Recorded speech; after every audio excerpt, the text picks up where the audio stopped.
Hi everyone, I'm Adam Cockburn from Lowe Co Realty and welcome to this review of the Wellington market for July 2021, where we look at the sales and listings data from the month of July 2021 and compare it to 12 and 24 months ago. Now remember that 12 months ago we were still recovering from our major nationwide COVID lockdown, during which time the market was effectively closed for business, so the months that followed lockdown, including July, included quite a bit of catch-up buying and selling, so these months in 2020 weren't necessarily indicative of market norms at this time. And so as well as comparing July 2021 to July 2020, also often comparing it to July 2019 to get a better sense of comparing it to what was a more normal market. Obviously now we're currently back in lockdown level 4 again as I record this, which means we're operating from home, and so this market update has no video, just a voiceover. So in summary, July 2021 saw more evidence that the prices in Wellington continue to level off. There's no evidence of prices declining and the market remains very firm in all the other indicators, but certainly there's good evidence that prices are leveling off in the Wellington region. So let's get into the detail, and starting with the median prices data. July 2021 saw a median sales price of $861,500 versus $696,800 in July 2020, representing an increase of 24% over those 12 months. Now, 24%, very strong price growth in 1 year. However, April was the only month so far in 2021 that showed a smaller annual increase in the median price growth at 18%. With every other month in 2021 so far showing annual median price growth at least as high as the 24% that we saw in July. In other words, July's result of 24% is the second lowest monthly result we've seen this year so far. In addition, and this is what I find most interesting on this slide, if you look at the median prices over the last 6 months from February to July this year, that's the blue bar chart, you can see they're all hovering in the high 800s. February saw a median sale price of $895, and every month since then, the median sale price has been lower than February's median price. It's consistently been in the high 800s, with July result of $861,500 being the lowest monthly result since then. Only January's median price was lower in 2021 than July's result. So this is clearly a trend rather than a blip in the data, showing that prices in the Wellington region are definitely in the process of leveling off. Now, median prices can jump all over the place a bit, and they're also impacted by the mix of property sold in any given month. So they don't necessarily give an accurate reflection of the underlying value of property in the region. And for this reason, I like to look at the Real Estate Institute House Price Index, or HPI, to get a better sense of what's happening to the underlying values. When we look at the HPI for Wellington, we see more evidence for price growth slowing down. Over the past 12 months, the HPI grew by 39.9%. This is a massive increase and totally unsustainable. But if we look at the last month and the last 3 months, we see a different picture with growth of just 2.7% over the past 3 months and 0.6% over the month of July alone. Interestingly, while Wellington prices were slowing significantly, the house price index for New Zealand increased to 2.4% growth over July and 4.3% over the last 3 months. So Wellington's prices have been slowing more than prices across New Zealand have been slowing overall. In particular, if we look at the last 6 months from February to July this year, we can see that the HPI in Wellington has gone from 3-month growth of 11.4% down to 2.7% since February, and the 1-month growth figure has gone from 5.7% down to just 0.6% since February. So the trend is clear here too. Price growth has slowed right down in Wellington over the last 6 months. Looking now at the new listings data, we saw 535 new listings in July this year versus 573 in July last year and 482 in July 2019. This is a 7% decrease on a year ago, but an 11% increase on 2 years ago. And remember, in July last year, the market was catching up after lockdown, and the monthly data can vary significantly from month to month. So perhaps it's more instructive to look at the number of listings over the last 6 months, which is shown in the red line, the 6-month moving average. If we do this, there were 669 new listings per month on average from February to July this year versus 552 in the same period in 2020 and 701 for the same period in 2019.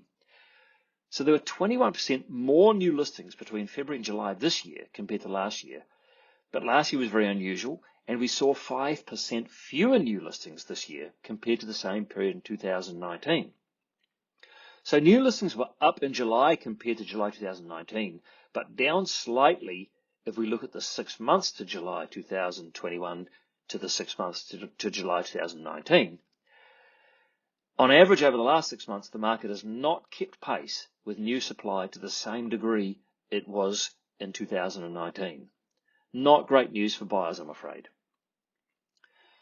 In terms of the volume of sales, we saw 604 sales in July this year versus 786 last year and 622 in July 2019.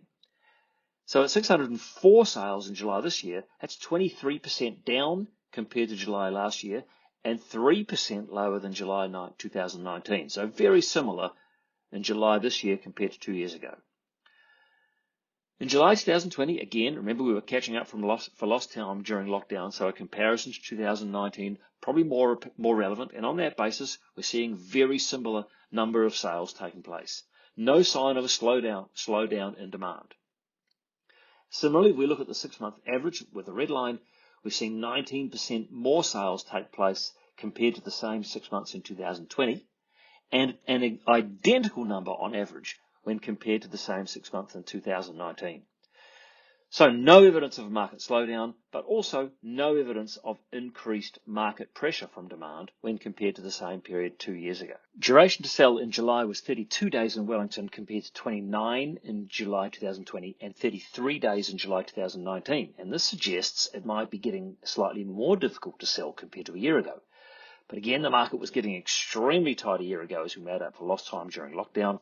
So if we look again at the 6-month moving average, which is the red line, 29 days to sell in 2021 versus 33 and 34 in 2019, 2020, this clearly shows property has been selling faster this year compared to both 2019 and 2020.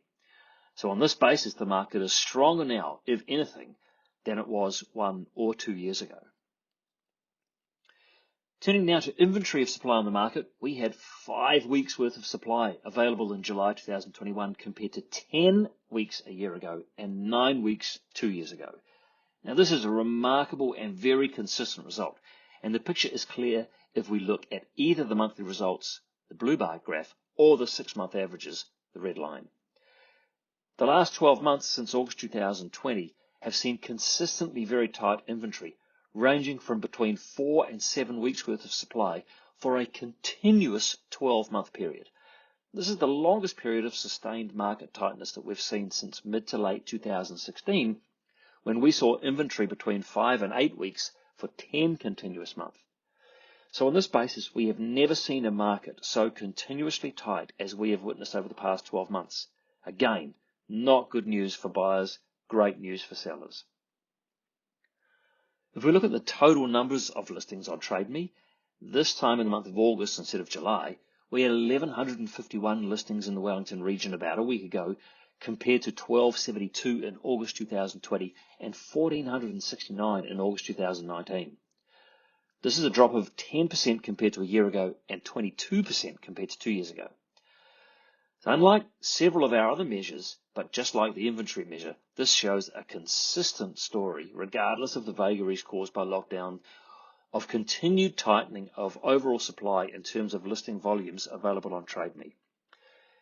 Contrary to popular belief, as demonstrated in an earlier slide, this is not because new listing volumes have fallen away hugely, but rather because more sales are taking place than new listings are bringing to the market.